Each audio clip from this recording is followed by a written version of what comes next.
It's been a while, hey! Well, everyone, looks like today it's my turn to examine the notorious Milo Stewart. Wish me luck! Today is episode 3 of Facts Versus, and today we discuss Milo Stewart's 8 channel boundaries. Video is inspired by a video made by Morgan Page Loves about boundaries on YouTube because those are important. Because boundaries are about an audience holding a creator accountable for the content that they make, and the creator holding the audience responsible for how they interact with the content. That's how a community works. Wow! Yes, holding people accountable for what they say is important. Like, for instance, when someone says that all white people are racist, all men are misogynistic, all heterosexuals are homophobic, etc., etc. Wouldn't you agree, Milo?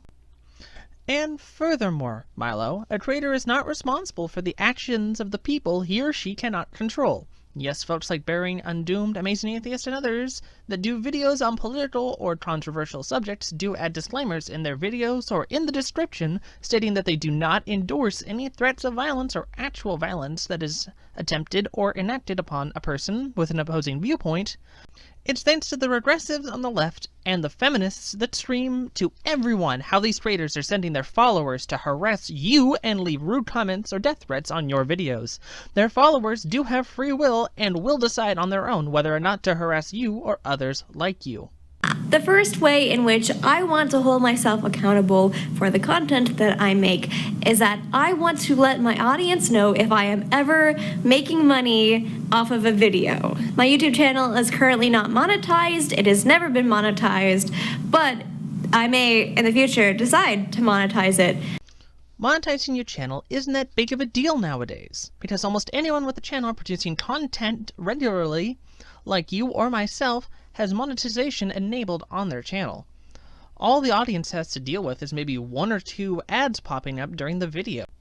But if your videos involve funding from sites like Patreon, that's when you probably should let your audience know that this video is being funded, either by blank or so-and-so, or that your video is being created from funds from your Patreon / whatever crowdfunding site you use. Otherwise, you are not required to say anything about money being made off of a particular video unless it is being, it's funds from a crowdfunding site where people are, directly donating to your campaign or your channel. I also want to hold myself accountable for the ways that I involve other people on my YouTube channel. For example, if I include a screen cap of a comment left on my YouTube channel, I will only reveal the username and picture of the commenter if I am talking about the comment in a purely positive, constructive way. This is because I am personally not in the business of publicly shaming people, and I want to preclude any possible negative reactions or consequences that this person may have for being in my video and being talked about in a video of mine. What Milo is talking about here is very reasonable, especially if your followers tend to be the more rabid, go after all who disagree with pitchforks and torches types that tend to flutter around controversial content.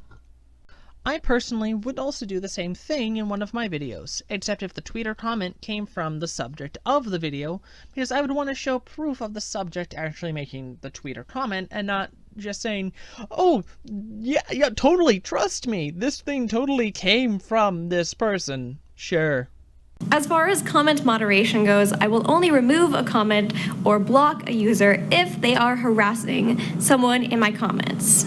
But I do occasionally also block people for saying things about me. For example, if you say my birth name, that's not cool. See, now this is where some of her boundaries get fuzzy. What constitutes harassment? Does a simple debate count? Or are you going after trolls and those people that make death threats? Milo doesn't give specifics to her to hash out what is or isn't harassment in her eyes. I could make the comment on one of her videos saying, well, I disagree. Your argument of X is disproven by Y's evidence to the contrary. That could get me blocked. Or is saying, you know what? I hope you break your leg and get eaten by a pack of wolves. Is that what she wants to block? Milo will block you for using her birth name. It's like, is that really such a huge offense that it requires blocking? I've gotten a couple of rude comments on my videos before, but I refuse to delete or block their comments because I want my comment section to be a place of free speech, and I don't want anyone's voice to be forced out unless they make credible threats against me, my family, or my friends. That's where I draw the line. Want to set for my audience is just, please don't feel entitled to knowing information about me. Is that too much to ask? Is it? I don't... There are some things that you should just generally not ever ask people, specifically trans people, just to be a respectable human being. For example, don't ask me like what my genitals are, or if I've had the surgery, or... Okay, just asking someone what their genitals are is creepy and a very weird question to ask anyone, not just trans people.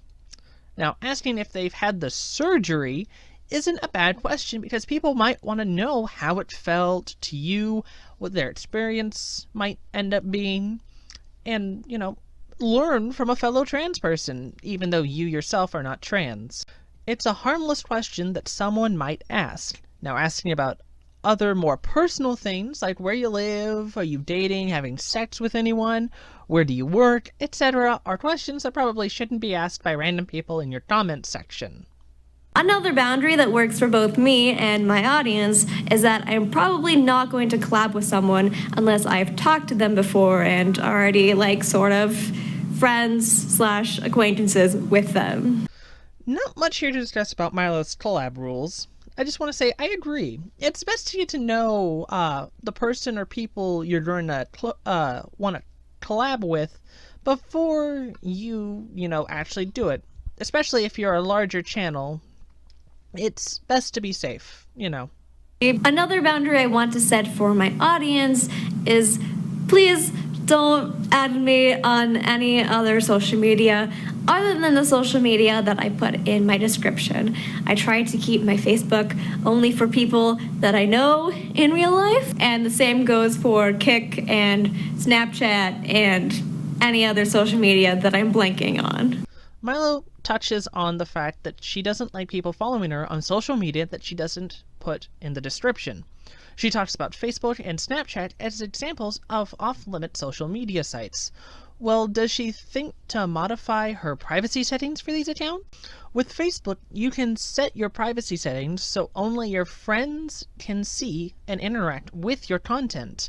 It sounds like she hasn't done this on Facebook and is just whining because of who her followers have found her on Facebook and have sent her friend requests. I keep my Facebook away from my YouTube channel by using my pseudonym. I also have my pseudonym on my Twitter, minds.com page, and my Patreon, but there are better ways than telling your audience to stay on their side of the imaginary line because I say so.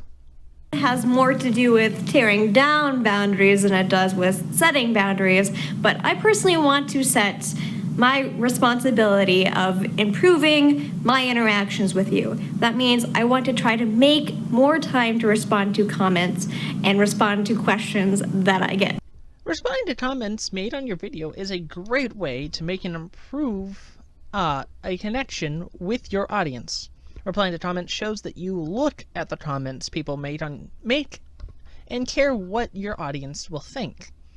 It also helps keep people coming back to see more of your content. Now, a channel like Milo's with over 1,000 comments just on this video makes it really hard to respond to all of them, but spending the first 3 or 4 days of a video's initial postings to reply to some of them shows that she can still make a good effort, and it is commendable.